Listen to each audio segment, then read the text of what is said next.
Hello, everybody. Welcome to Eagle Podcast. Today we're going to be talking about playing sports as a homeschooler. My name is Nate. I have been homeschooled since kindergarten, and I've played soccer, track, basketball, wrestling. Currently, I just play soccer and track, and I'm a rising junior in high school. I'm joined by... Hi, I'm Reagan. I am in 9th grade, and I've been homeschooling since kindergarten.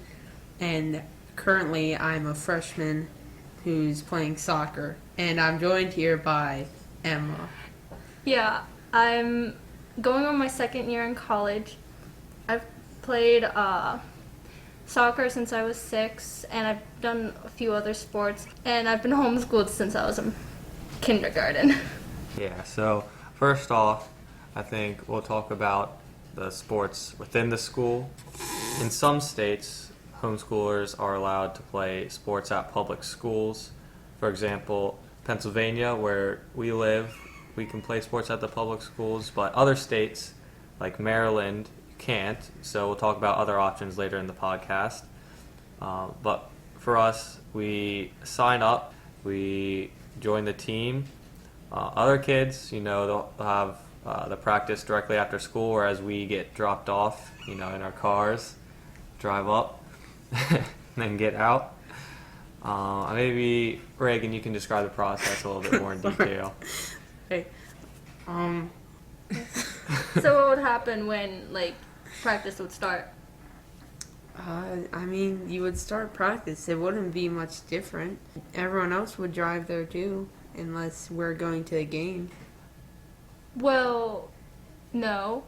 If it was practice, you would drive there, and if it was for example, for middle school, everybody would walk from the school to the practice field, whereas Yes. you would be dropped off. So you'd Yeah. probably pass some of your friends walking from the school to the practice field as you're in your car driving past them.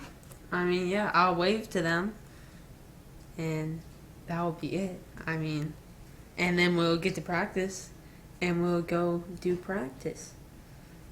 Yeah, and then get picked up by your mom, or, if you can drive like I can, you drive home. There's another thing with games.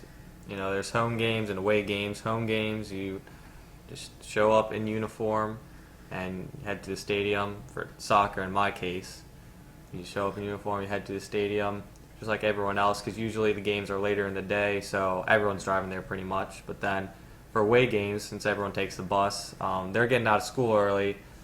We just go to the parking lot, wait for the bus to get there, and then as soon as it gets there, hop on the bus with everyone else. Yeah, I think it was kind of weird at first, when I was in middle school when we first started riding the bus, because it was well, for one, it was one of the first times that I had ridden in a bus before, because I hadn't. I had no reason to. And two, we got there and the parking lot was pretty much empty, except for there was a few other homeschoolers there.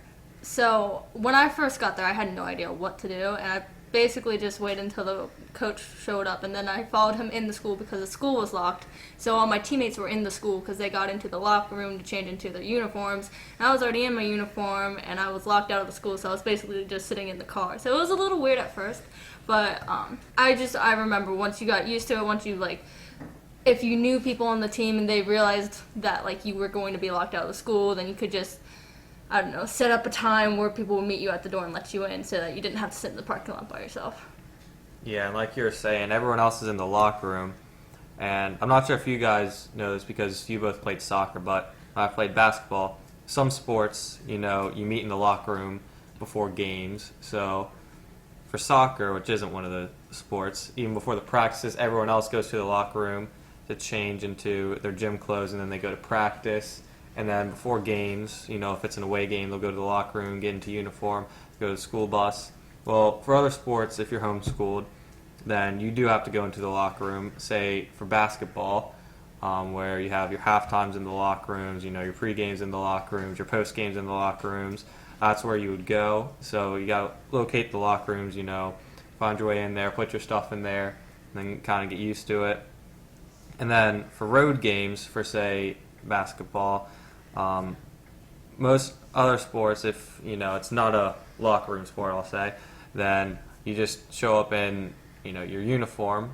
But if you're one of those sports, like I say, a locker room sport, I guess, you show up in dress clothes and you pack your uniform with you, and then when you get in the locker room, you change with everyone else, and then get ready for the game. So that's another difference, I'd say, between the homeschoolers and the public schoolers. That's a little bit different how you do that. Is there anything else you guys want to point out about school sports? Well, when I was always coming to away games, I never rode the bus that much because I only had one middle school season. But I was with other homeschoolers, so I wasn't the only homeschooler in my group. There were other people there, which was kind of nice. So did you carpool with other homeschoolers? No, but it usually wasn't just me waiting outside of the school. I was usually with someone else until the bus came or the coach let me in. So, for away games, you rode to the other school separately from the bus? No, I rode to the school, but I wasn't the only homeschooler on the team. So there were other people there with me, so it wasn't just me waiting outside the school until someone let me and the other person in. Yeah, that's kind of what I was talking about earlier. Yeah. I will say, it gets easier, from when I was in middle school, first being on a school team to when I was a senior in high school. It was so much easier when I was a senior in high school because I had everything down. I knew what was happening. But when I was in middle school, I didn't even know the school. When I went into the school, I'd need another person with me so that I wouldn't get lost. But so I do think that's a little bit different because you're not in the school. For track, I did that the first time when I was a sophomore in high school, and the coach emailed and was like, okay, everybody's meeting in the cafeteria. Well, I had no idea where the cafeteria was because I was a homeschooler and I'd never gone into the school before, past the locker room, which is right inside the door. So I remember that was kind of stressful for me because I was supposed to find the cafeteria at this point in time, and I'm walking through the school, not really sure where I'm going. I think I ended up texting one of my friends who was previously on my soccer team to meet me at the door and show me where the cafeteria was. That was really stressful and that was really confusing. Still, I don't think I actually realized where the cafeteria was until I was a senior because I wasn't walking to it every day. The only times that I was meeting there was the first day of track or if it was raining outside for track. Because when I was doing soccer, I never had to go that far into the school. So that was probably a huge difference between being a homeschooler and a public schooler. I just had no idea where anything was. And I also remember for soccer, our coach, he wanted us to do weight training, and so we were all supposed to meet in the weight room. Obviously, I had no idea where that was either, so it just goes along with the I have no idea where anything is because I'm a homeschooler. Yeah, that's a great point you make. Another thing we should point out is, some of the technical things that you have to do to become part of these teams. I'd say the best thing you can do is get in touch with the coach of whatever sport you want to play for. So if you know what school district you're in, go to their website and then go to the athletic page, find the coach, email them or text them, see when practices are. We can go out and play. And then usually the coach will explain things to you, just tell you what you need to do. And that makes it fairly simple. But usually you'll need to have a physical that's, recent, so either at your doctor or they sometimes do them at the school too. So just pay attention to when those dates are at the school, or if you can't make those, then do it with your doctor. Also, there's usually a few forms you have to fill out to be part of the team, like code of conduct or other forms like that. Also, you have to take a concussion test, at least in my experience, and that's every few years, and you just gotta make sure. Usually, the coach will tell you this stuff, if you join the team, but these are just the things that you have to do. We also, I believe, have to pay a $50 athletic fee to, play the sport. So those are just some of the things you have to do to actually join the team. And after that, once you get used to it, go to a few practices, you kind of get into a routine, and you start, figuring out what you have to do, and you get used to it. It becomes pretty simple after a while, I'd say. I'd say that's most of what we have to say about the sports at the school. Is there anything else? I don't think so. I think for me, it was just a lot easier once I had friends on the team, because it was just easier to do pretty much anything that had to do with meeting up at the school, because you had people who were public schoolers that could help you out. So I'd say that's probably one thing that that was the one thing that really helped me out, was the people on my team, because sometimes they would get announcements over the speaker while they were in class, and so just knowing and having them text you if your coach forgets to text you because the game got canceled, but everybody had that announcement over the speakers at school, and I was the only one not to. They would be the ones to text me. So I'd say just having friends who are public schoolers, people on your team, really, really helped for me. Yeah. Let's move on to the other ways you can play sports, because some states, do not allow homeschoolers to play sports at the public schools. And also, there may be just a better option for you personally. First off, there's, rec sports, which you can join. For us, we all played soccer, so we joined the local rec soccer team when we were fairly young, which is just, 5 minutes down the road. You play at a public park. It's not a big commitment in comparison. School sports, it's practice 5 days a week, and then in season, up to 3 games a week. Obviously, on the days you have a game, you don't have a practice. So you take the practice off those days. And then, for rec, it's say 2 practices a week, and then maybe a game on Saturdays. Mm-hmm. That's about it. Or your guys' experience with AYSO, which was how we played rec soccer. Well, my experiences was going into middle school after playing AOSL was I knew most of the people there, because usually what happens is if you're playing in the rec league, then after you are too old for it, you go straight into middle school and then high school. So what really helped was that the fact that I have already been playing with most of the players on my team before I went into middle school. Yeah. Yeah, I'd say that's probably the same for me. I think that's where I actually learned to love soccer, because it's for mostly I think it's for younger people. I started when I was 6 playing AOI, so all the way up until I think I was 14, and that's when I transitioned to high school. But I even played AYSL while doing middle school soccer, and it was the same thing. I already knew most of the people, because the people who played AYSL also played high school with me, and I feel that's not always the case, because AYSO is less of a commitment, and so some people like to play club soccer, which is more of a commitment. And so I think it just depends.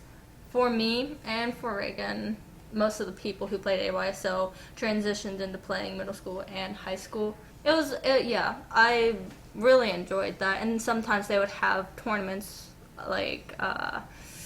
over the weekend. Instead of just having one game on Saturday, they'd have a few on Saturday and a few on Sunday, and that was always really fun. Yeah, I'd say rec league was definitely a lot less of a commitment, a lot easier. If you're just starting out, it's a lot easier to join. Mm-hmm. They're not hard to find. You'll see a lot of signs up for soccer leagues or softball leagues, baseball leagues. When you're just driving around, you see a lot of signs of them, and it's very easy to find. If you just do a Google search of your area, you can probably find a rec league mm-hmm. for your sport. So that's always a good option if you don't want to play sports at the school, or if you're not allowed to in your state. Mm-hmm. There's also the next step up, which is club sports, which is similar to rec sports, except it's like the next step up competitively. So it's a little bit more of a commitment. It's more money, and it's a lot higher competition too, I'd say. Don't some teams have tryouts for their club teams? Yeah, there's also tryouts, so you might not make the team, or it'll be an A team and a B team and a C team, and you'll make one of those. But yeah, club is definitely an option too if you want a bit higher commitment, higher competition than rec, but either you can't play high school sports or it just doesn't work out for you. And then club is definitely a good option too, or even in the off season for your sport in high school. Like I know for me, play high school soccer in the fall, but then in the spring, I play club soccer. So a lot of people do it like that, or even in winter, I'll play indoor club soccer. So it definitely helps you, stay active when you're not in season, and just helps you take your skills to the next level, I'd say. Yeah, I remember I was on a club team my junior and senior year, while I was also on the track team. So that was a little different. It was kind of hard to split the time between the two sports because some days you'd have invitationals for track, which are all-day events. And you could leave, but depending on how many events you're in, like if you're in 4 different events that are at like really different times spread out throughout the day, then you can't really leave. And so sometimes, like if you're doing a club sport and also another sport, like with the school, or even, I don't know, maybe another club sport, just different, you kind of have to split and like pick which one you prioritize. Like sometimes I would miss club games because I was playing for the school, or I was competing for the school track team, and I put the track team at a higher priority for me.